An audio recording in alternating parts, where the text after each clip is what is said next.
Hello friends, मैं रमेश सिंह आपका स्वागत करता हूं आपके अपने YouTube channel education for commerce में। दोस्तों, आज का हमारा टॉपिक है बिल ऑफ एक्सचेंज। बहुत ही ज़्यादा कॉम्प्लिकेटेड टॉपिक है, बच्चों को प्रॉब्लम होती है, समझ में नहीं आता है, बच्चे परेशान रहते हैं। ऐसा बिल्कुल भी नहीं है। अगर आप इस वीडियो को ध्यान से समझेंगे, देखेंगे, सुनेंगे और वीडियो को बिना स्किप किए आगे अगर पूरा ध्यान से सुनते रहेंगे तो आप पाएंगे कि चैप्टर बहुत ही ज़्यादा आसान है, बहुत ही सिंपल है।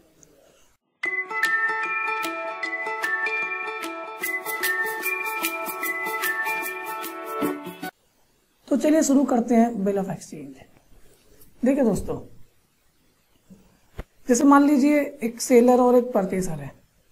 नॉर्मली क्या होता है कि भाई परचेसर सामान परचेस करता है, सेलर को कैश पे करता है और गुड्स लेके अपने घर ले आता है। लेकिन जब कैश में डील की जाती है तब कोई प्रॉब्लम नहीं होती है। प्रॉब्लम अराइज कब होती होगी? जब ये डील क्रेडिट सेल परचेस में होती हो, क्रेडिट में होती हो, उधार में होती हो।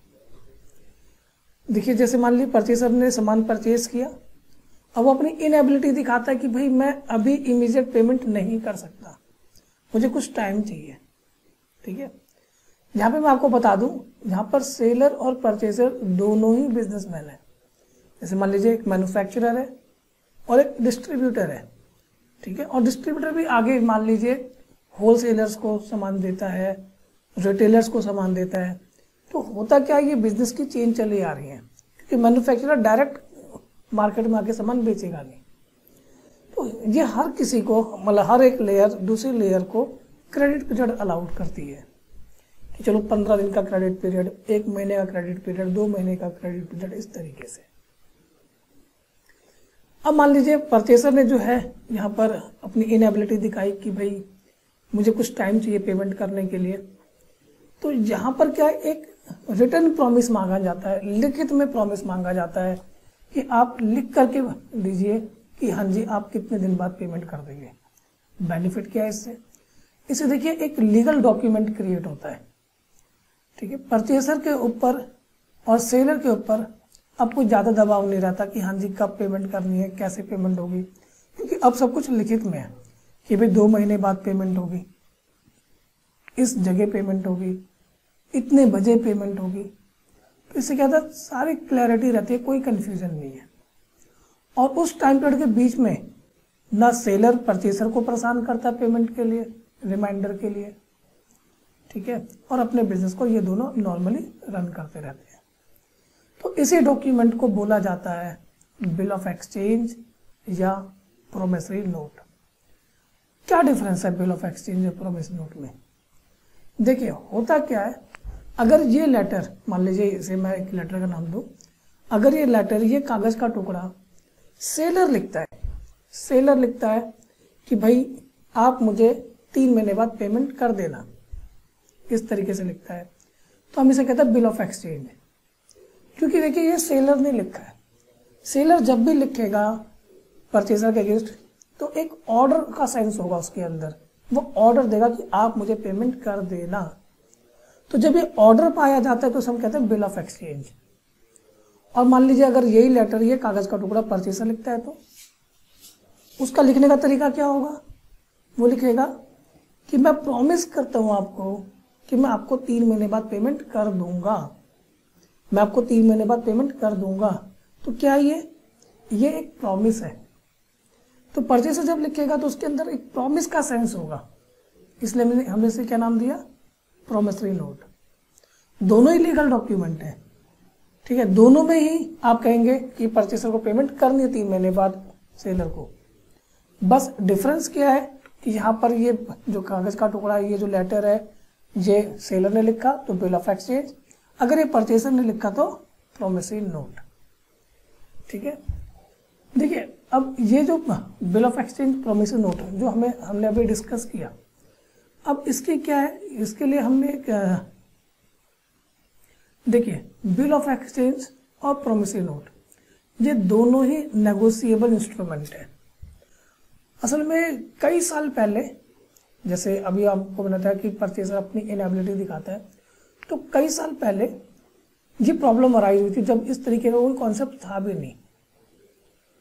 ठीक है, तो ये बहुत पुरानी बात है, हमारी आज़ादी से भी पहले की बात है, और इंडिया में ये प्रॉब्लम नहीं अराइज हुई थी। ये पहली प्रॉब्लम यूके में अराइज हुई थी, इंग्लैंड में अराइज हुई थी। तो अंग्रेजों ने उस टाइम पर अपने देश में एक एक्ट बनाया, उस एक्ट का नाम था नेगोशिएबल इंस्ट्रूमेंट एक्ट। और ये नेगोशिएबल इंस्ट्रूमेंट एक्ट जो उन्होंने पास किया वो 1881 में, 1881 में। ठीक है, प्रॉब्लम उससे पहले से आने लगी होगी, फिर उस एक्ट को बनाते बनाते टाइम भी लगा होगा, तो ये एक्ट फाइनली जो बन के तैयार हुआ वो 1881 में हुआ, और इस एक्ट का नाम रखा गया नेगोशिएबल इंस्ट्रूमेंट। नेगोशिएबल जो वर्ड है इसका मतलब क्या है? देखिए, नेगोशिएबल का मतलब होता है ऐसी चीजें जो इजीली ट्रांसफरेबल हो। मतलब अगर मैं किसी एक व्यक्ति किसी दूसरे को कोई सामान दे या कुछ डॉक्यूमेंट दे, मान लो मैं आपको 500 का नोट देता हूं, तो क्या इजीली ट्रांसफरेबल है। ठीक है, बिना किसी रोक टोक के, आप मना भी नहीं करेंगे अगर मैं आपको 500 का 2000 का नोट दूं। तो ये क्या है? ये एक नेगोशिएबल इंस्ट्रूमेंट ही तो है जो इजीली ट्रांसफरेबल है। तो तब एक एक्ट बना गया जिसका नाम था नेगोशिएबल इंस्ट्रूमेंट। ठीक है, और ऐसे इंस्ट्रूमेंट जो इजीली ट्रांसफरेबल हो। ठीक है, जैसे मान लो चेक है, अगर हम किसी को चेक से पेमेंट करते हैं तो वो भी क्या है? वो चेक इजीली ट्रांसफरेबल, वो भी एक नेगोशिएबल इंस्ट्रूमेंट है। तो नेगोशिएबल इंस्ट्रूमेंट के अंदर चेक भी आता है, बिल ऑफ एक्सचेंज भी आता है, प्रोमिसरी नोट भी आता है, और भी कई सारी चीजें जो नेगोशिएबल इंस्ट्रूमेंट में आती है। फिर तो हमें पूरा एक्ट पढ़ना पड़ेगा, लेकिन फिलहाल अभी हमारे सिलेबस में पूरा एक्ट नहीं है, हमें सिर्फ क्या पढ़ना है? Bill of exchange. तो बिल ऑफ एक्सचेंज की प्रॉपर जो डेफिनेशन जो दी गई है वो नेगोशिएबल इंस्ट्रूमेंट एक्ट के सेक्शन 5 में दी गई है। तो एक बार जरा वो भी देख लें कि सेक्शन 5 में क्या डेफिनेशन लिखी गई है। चलिए देखते हैं। देखिए, section 5 of negotiable instrument act 1881, इसमें बिल ऑफ एक्सचेंज की डेफिनेशन दी गई है। अ bill of exchange is an instrument in writing, कि बिल ऑफ एक्सचेंज एक ऐसा इंस्ट्रूमेंट है जो राइटिंग में है, जो रिटर्न में है, कंटेनिंग एन अनकंडीशनल ऑर्डर।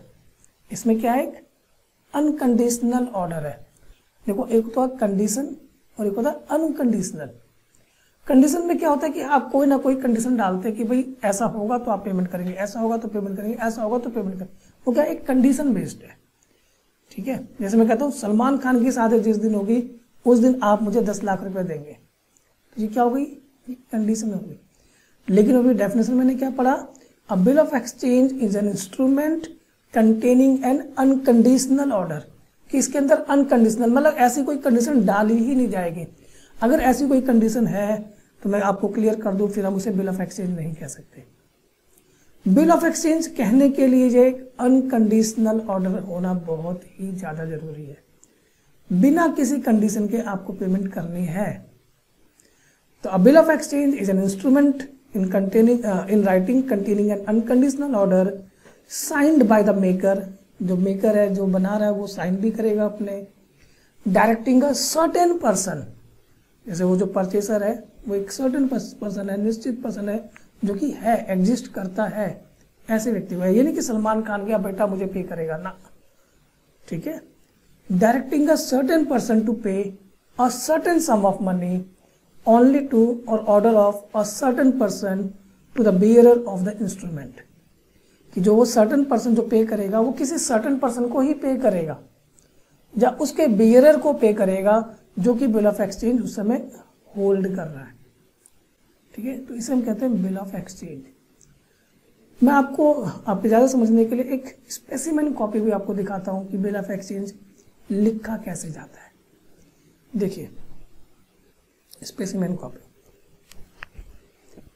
कि इसमें देखिए एक स्टैंप होती है, वो हमें लगानी होती है। फिर हमें अपनी जगह कहाँ पर है, आपको डेट क्या है, कितना अमाउंट पे करना है, और देखिए जैसे उसमें लिखा है मैंने 2 months after date pay to मी, यानी मुझे पे करिए, और ऑर्डर कि जिसको मैं ऑर्डर यानी जिसको मैं कहूँगा आप उसे पे करिए। क्योंकि देखिए ये एक नेगोशिएबल इंस्ट्रूमेंट है जो इजीली ट्रांसफरेबल है, यानी पे टू मी, या तो मुझे पे करिए, या अगर मैं आगे किसी को ये bill of exchange hand over कर देता हूँ, क्योंकि ये नेगोशिएबल इंस्ट्रूमेंट है, ईजिली ट्रांसफरेबल है, अगर मैं किसी को हैंड ओवर कर देता हूं तो आप उसे पे करिएगा, ठीक है। तो पे टू मी और ऑर्डर कि जिसको मैं कहूंगा उसे, और हो सकता है वो भी आगे किसी और को हैंड ओवर कर दे, क्योंकि ये नेगोशिएबल इंस्ट्रूमेंट है, मतलब ऐसा इंस्ट्रूमेंट जो इजीली ट्रांसफरेबल हो। यानी फाइनली जो बियरर होगा, जो होल्डर होगा, जिसके पास वो बिल होगा, आप उसे पे करेंगे, ठीक है। तो 2 months after date pay to me और order the sum of ₹25,000 only for value received. अब यहाँ पे देखेंगे तो देखिए signed by the Abhinav Kumar. ये अभिनव कुमार कौन है? ये मेकर है जिसने कि बिल लिखा है, ये सेलर है, ठीक है। और ये फिर अपना देखो एड्रेस भी लिख रहा है L516 Gurudwara road, Kotla, new Delhi. और जिसके अगेंस्ट लिखा जो परचेसर है वो उसे एक्सेप्ट करेगा कि ठीक है, एक्सेप्टेड। एक्सेप्टेंस का होना बहुत जरूरी है, क्योंकि जब आप किसी को ऑर्डर देते हैं तो उस ऑर्डर की एक्सेप्टेंस का होना बहुत ही ज्यादा जरूरी होता है, क्योंकि विदाउट एक्सेप्टेंस वो जो बिल ऑफ एक्सचेंज है उसकी कोई वैल्यू नहीं, वो एक कागज का टुकड़ा ही माना जाएगा। तो वो लिखेगा एक्सेप्टेड, अपने साइन करेगा। जैसे यहाँ पे रघुनाथ सिंह जो है वो परचेसर, वो यहाँ पे एक्सेप्टर है, उन्होंने एक्सेप्ट कर लिया, ठीक है, आई विल पे, ठीक है, अपने एड्रेस के साथ। अब ये एक लीगल डॉक्यूमेंट बन चुका है, अब ये बिल ऑफ एक्सचेंज बन चुका है। अब इसकी एक वैल्यू है, उसकी वैल्यू क्या है? 25,000। अब ये नॉर्मल कागज का टुकड़ा नहीं रहा, अब इस कागज के टुकड़े की वैल्यू 25,000 रुपीज है, जो कि 2 महीने बाद जो रघुनाथ सिंह है वो अभिनव कुमार को, या अभिनव कुमार जिसको ऑर्डर देंगे उसको पे करेंगे। अच्छा, यहाँ पर इसको और थोड़ा सा चेंज करके मैं आपको दिखा रहा हूँ।